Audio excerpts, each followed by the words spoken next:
मेरे प्यारे बच्चों, ये सेशन बड़ा रामबाण होने वाला है। सिर्फ दो बातें आपको ध्यान रखनी है। अब आप कहेंगे सर इतनी सारी चीज़ है, 15 मिनट का सेशन होगा। आपको करना क्या है मेरे बेटा, एक का ए का क्यूब प्लस बी का क्यूब प्लस सी का क्यूब बराबर डी का क्यूब। सही है। अब यहां से आपको इतनी सारी चीजें लिखी हुई हैं, लेकिन आपको सिर्फ ये 2 नंबर याद कर लेने। अभी आप याद कर लो, बाकी सब जाए भाड़ में, बाकी आपको कुछ भी नहीं करना। लो, मैंने ये सब काट दिया। अब आप कहेंगे सर बात नहीं आ रही समझ में, क्योंकि हमारे पेपर में यहां से क्वेश्चन आते हैं, और क्वेश्चन आते हैं 3 का क्यूब करोगे प्लस 4 का क्यूब प्लस 5 का क्यूब बराबर होता है 6 का क्यूब। ये इसके बराबर होता है। 1 का क्यूब प्लस 6 का क्यूब प्लस 8 का क्यूब बराबर होता है 9 के क्यूब के बराबर। केवल ये दो बातें याद कर लो और बहुत सारे क्वेश्चन आपके पेपर के हो जाएंगे जो 2024-2025 में आए हैं। अब जरा बात को सुनना, आपको बात समझ में आई? अच्छा, आपको ये पता है जो हमारा क्यूब होता है, क्यूब का वॉल्यूम क्या होता है? आप मुझे एक बार बता दो। आपने कहा सर ये ए है। सर इसका जो वॉल्यूम होता है वो साइड का क्यूब होता है। आपने कहा हाँ जी। और मान लो मुझे साइड निकालनी हो, सर ये होता है साइड का क्यूब, ए का क्यूब मतलब। और मुझे साइड निकालनी हो तो हम क्या करते हैं, cube root of volume, volume का क्यूब रूट ले लेते हैं, घन। ये बात आप सारे बच्चे जानते हैं, ऑलमोस्ट जानते होंगे।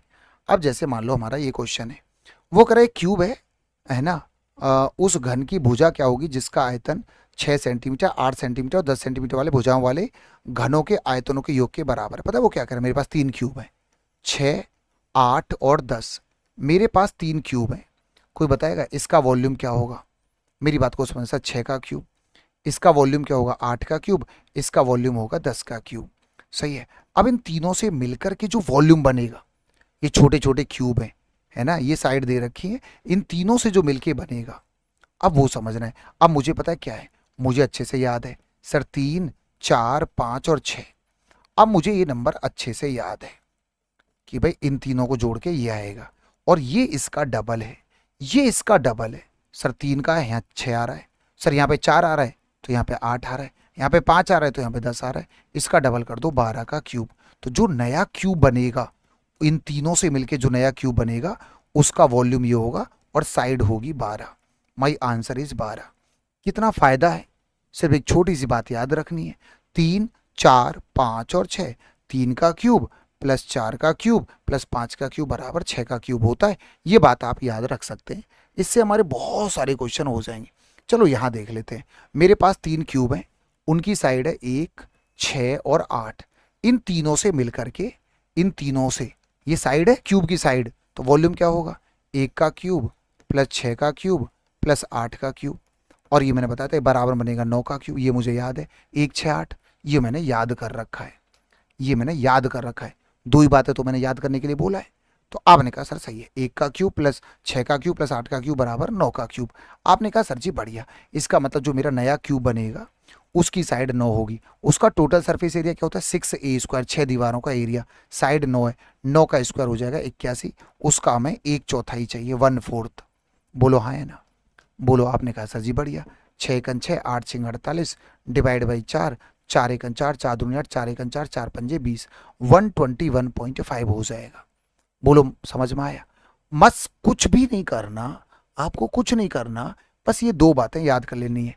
3 का क्यूब प्लस 4 का क्यूब प्लस 5 का क्यूब बराबर 6 का क्यूब, और 1 का क्यूब प्लस 6 का क्यूब प्लस 8 का क्यूब बराबर 9 का क्यूब, और कहानी हो जाएगी खत्म।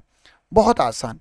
अब वो कह रहा है भाई सुनो, मेरे पास गोले हैं, दिमाग लगाना, है ना। पहला गोला उसकी रेडियस, दूसरा गोला और तीसरा गोला, ये इनकी रेडियस है। और इनको पिघला करके, समझ में आया? इनको जब मैंने पिघलाया तो एक और गोला बना, स्फीयर बना, जिसका डायामीटर 18 है, तो रेडियस होगा 9। आप बताओ दिमाग लगा पा रहे हो? आप दिमाग लगा पा रहे हो? तो आपने कहा सर जी बढ़िया, सोचने वाली बात है। सही है, ये रेडियस। अच्छा मैं आपसे एक बात बोलूं, है ना, आप मुझे एक बात बताना, यहां पे क्या आएगा? सर यहां पे आएगा 6। क्यों आएगा 6? कोई बता सकता है? कौन बच्चा बता सकता है? मैंने आपसे क्या बोला? मान लो मैं तुमसे कहूं इन तीनों को पिघला करके एक नया गोला बनाओ, तो हमने पढ़ रखा है, हमें याद है 1 का क्यूब, सर रेडियस का क्यूब, क्योंकि वॉल्यूम क्या होता है? 4/3 पाई आर क्यूब। तो आर क्यूब रेडियस का क्यूब, उस पर हमारा वॉल्यूम निर्भर करता है। 1 का क्यूब प्लस x का क्यूब प्लस 8 का क्यूब बराबर 9 का क्यूब, ये मुझे याद है। x का मान 6 आएगा 100%। तो यहाँ पे x बराबर 6 रहा होगा, ये बिल्कुल फिक्स है। इसका मतलब मेरे बेटा ये हो गया कि यहाँ पे जो गोला रहा होगा उसकी जो रेडियस रही होगी वो 6 रही होगी। बोलो ये बात तो आप भी मानते हैं? ये बात तो आप भी मानते हैं? बोलो हाँ है ना। यदि यहाँ पे 9 आ रहा है, मतलब इन तीनों को पिघला के, ये रेडियस है पहले गोले की, पहला स्फेयर, दूसरा स्फेयर, तीसरा, 3 स्फेयर है, तीनों को पिघला के, तीनों की रेडियस है, इनको पिघला के एक नया स्फेयर बनेगा जिसका रेडियस 9 होगा। तो मैं समझ गया, वॉल्यूम होता है 4/3 पाई आर क्यूब। इसका क्यूब करूंगा, इसका क्यूब, इसका क्यूब, वॉल्यूम जो होता है फिर इसका क्यूब करूंगा, तो यहाँ पे डेफिनेटली 6 आएगा। अब वो कह रहा है जो नया गोला बना है उसका टोटल सरफेस एरिया बताइए। गोले का टोटल सरफेस एरिया होता है 4 पाई आर स्क्वायर, 6 का स्क्वायर 36, 144 पाई हो गया। जो स्फेयर बनेगा ना, जो गोला होता है उसका टोटल सरफेस एरिया जो होता है 4 पाई आर स्क्वायर होता है। जो स्फेयर होता है चारों तरफ का एरिया, कपड़े का एरिया। मामला क्लियर हो गया, बहुत मुश्किल नहीं है। अब जरा यहाँ पे देखना, फिर से समझना कितने क्वेश्चन यहाँ से पेपर में पूछे गए। वो कह रहा है मेरे बेटा मेरे पास 3 क्यूब हैं, पहला क्यूब की साइड, दूसरा क्यूब और तीसरा क्यूब। मैंने इसमें 10 की गुणा कर ली पॉइंट को हटाने के लिए, 18, 24 और 30। बोलो हाँ है ना। अब मुझे एक बात बताओ, मैं तुमसे एक बात पूछूं, मुझे तो अच्छे से याद है ना सर, ये हो गया 3, 4, 5 और 6। मुझे अच्छे से पता है, ये बात मुझे अच्छे से पता है। मैं आपसे कहूं मेरे पास 3 क्यूब है, क्यूब घन, घन का वॉल्यूम क्या होता है? साइड का क्यूब। मान लो पहला क्यूब है उसकी साइड 3 है, तो वॉल्यूम हो जाएगा पहले क्यूब का वॉल्यूम, दूसरा, तीसरा, और ये हो गया। अब मुझे एक बात बताओ, मैं आपसे एक बात बोलूं, ये कितना है? आप मुझे बताना ये कितना है। सर 0.6 टाइम हो रहा है, ये इसका 0.6 टाइम हो रहा है, तो इसमें भी 0.6 की गुणा करा दो। तो मेरे बेटा यहाँ पे जो आएगा इन तीनों को पिघला के जो आएगा वो आएगा 3.6। बोलो हाँ या ना। नहीं आई ना बात समझ में? नहीं आई ना। आप मुझे एक बात बताओ, मैं तुमसे एक बात बोलूं, ये याद है आपको 3, 4, 5, 6?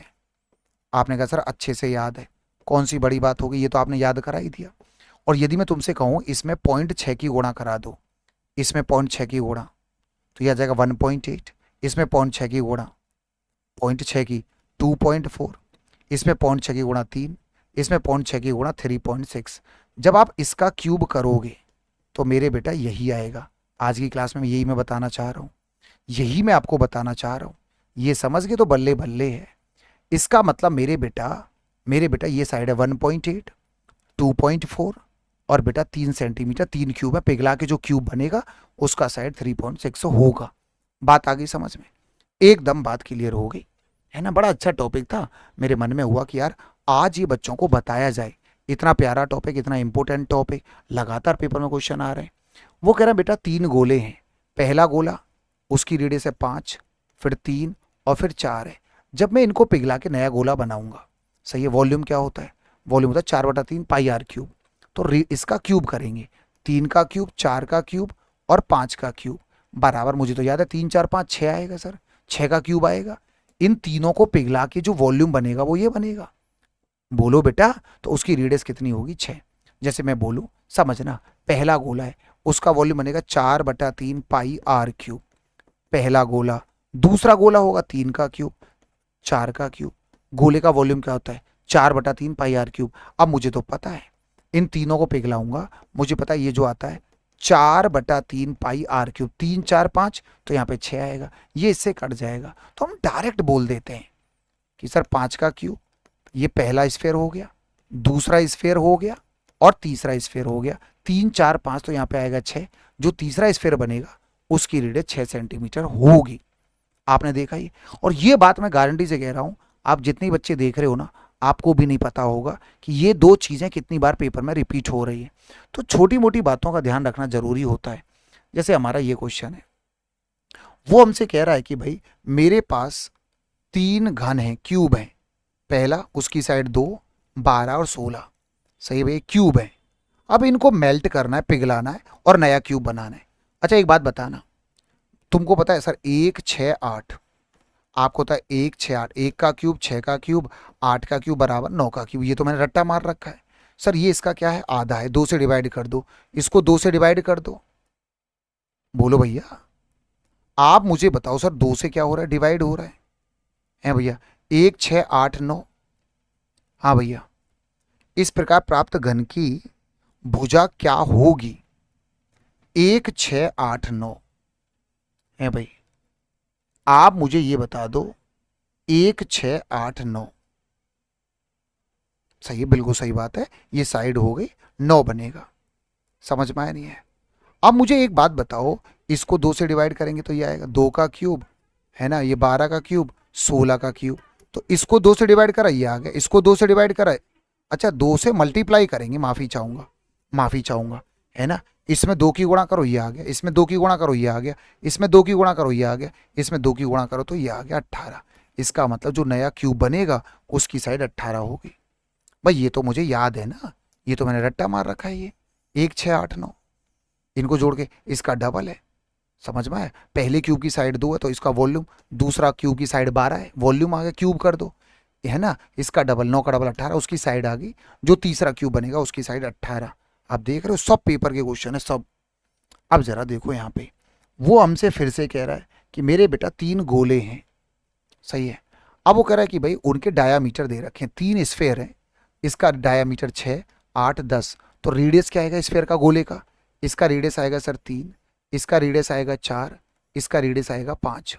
3 4 5, जब मैं वॉल्यूम निकालूंगा तो मैं इसका क्यूब करूंगा। अब ये मुझे पता है 3 4 5, तो यहाँ आएगा 6। ये मैंने रट्टा मार रखा है, 3 4 5 6। आपने बोला सर जी बहुत बढ़िया। तो जो मेरा नया क्यूब स्फेयर जो मेरा नया गोला बनेगा उसका रेडियस 6 होगा। बोलो हाँ या ना? सही है। तो वो कह रहा है कि भैया ये बताओ, तीनों गोलों के टोटल सरफेस एरिया की तुलना में जो नया स्फेयर बनेगा कितने परसेंट की कमी आएगी? एक बात बताना, यहाँ पे रेडियस कितना है 3, तो स्फेयर का टोटल सरफेस एरिया क्या होता है 4 pi r square. Total surface area 4 pi r square. तो मेरे बेटा इसका स्क्वायर कर दो, 3 का स्क्वायर 9, 4 का स्क्वायर 16, 5 का स्क्वायर 25। तो ये हो जाएगा 50। जो पहले थे, पहले 3 स्फेयर थे, ये रेडियस होती है ये वाली, ये इनका स्क्वायर कर दो 4 पाई आर स्क्वायर। तो 4 पाई तो कांस्टेंट हो गया, R square total surface area ये आ गया। इसका टोटल सरफेस एरिया जो पहले थे। अब जो नया है 6 का स्क्वायर कितना हो जाएगा 36। बोलो जो नया है, जो न्यू स्फेयर है उसकी रेडियस 6 है तो उसका टोटल सरफेस एरिया आएगा 36। आप मुझे ये बता दो सारे बच्चे, सर कितने की कमी आई? पहले 50 था टोटल सरफेस एरिया, अब कितना हो गया 36, 14 कम हो गया।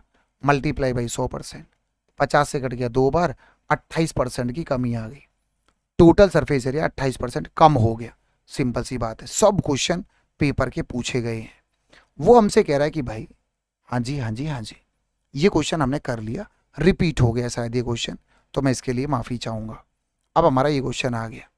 वो हमसे ये कह रहा है कि मेरे पास 3 क्या है क्यूब है, उसकी साइड 1.8, 2.4 और 3 है। सही है भैया? इनको मेल्ट करके, है ना, नया क्यूब बनाना है।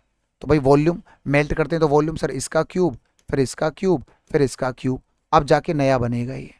अच्छा मुझे अच्छे से याद है 3 4 5 मैंने ये रट्टा मार रखा है, बराबर 6 का क्यूब, ये तो मुझे रटा हुआ है। अब आपने लगाया दिमाग, सर ये कितना गुना हो रहा है 0.6 टाइम, ये वाला 0.6 टाइम, तो इसमें 0.6 की गुणा कर दो, 3.6 आएगा ये। तो जो नया क्यूब बनेगा उसकी साइड 3.6 होगी। तो आपने ये क्लास देखा, बहुत प्यारी सी क्लास थी ये। सिर्फ इस क्लास के ऊपर मैंने आपको बताया कि केवल ये सिर्फ 2 बातें याद रखने से, केवल ये 2 बातें याद रखने से आपके कितने ऐसे क्वेश्चन थे जो 2024 में आए और 2025 में आए। कभी वक्त निकाल करके अब हम आपको बताएंगे ट्रिपलेट का यूज़ कैसे होता है। तो ये बात आपको क्लियर हो गई, इन सब की हमें कोई ज़रूरत नहीं है, हमें ये याद कर लेने। आगामी दिनों में मैं एक बात और बता दूंगा, आप मेरे साथ लाइव पढ़ना चाहते हैं तो आप मेरे साथ 12 बजे जुड़ सकते हैं। आप आगे मैं बता रहा हूँ, मेरी प्लानिंग चेंज होने जा रही है। आगे से आपको 4:45 पर हमेशा एडवांस मैथ की क्लास मिला करेंगी। 1.5 घंटे की वो क्लास हुआ करेगी, मैं रिकॉर्ड करके अपलोड किया करूँगा। शानदार, दमदार और बहुत तगड़ी एडवांस मैथ की क्लासें मिलेंगी। आप खुद ये कहेंगे कि सर इससे तगड़ी क्लासें पूरे यूट्यूब पर नहीं होंगी। ये मेरे लिए चैलेंज है, ये आपके लिए चैलेंज है। ऐसा एडवांस मैथ आपको पढ़ा दूंगा, लेकिन वो रिकॉर्डेड फॉर्म में पढ़ाऊंगा, लाइव नहीं। वो यहाँ पे मैं आपको 4:45 पर मिला करेंगी एज एन प्रीमियर के रूप में। आज के लिए इतना ही, नोट्स बना लेना और जो नए बच्चे हैं वो चैनल को सब्सक्राइब कर लेना। बहुत बहुत धन्यवाद।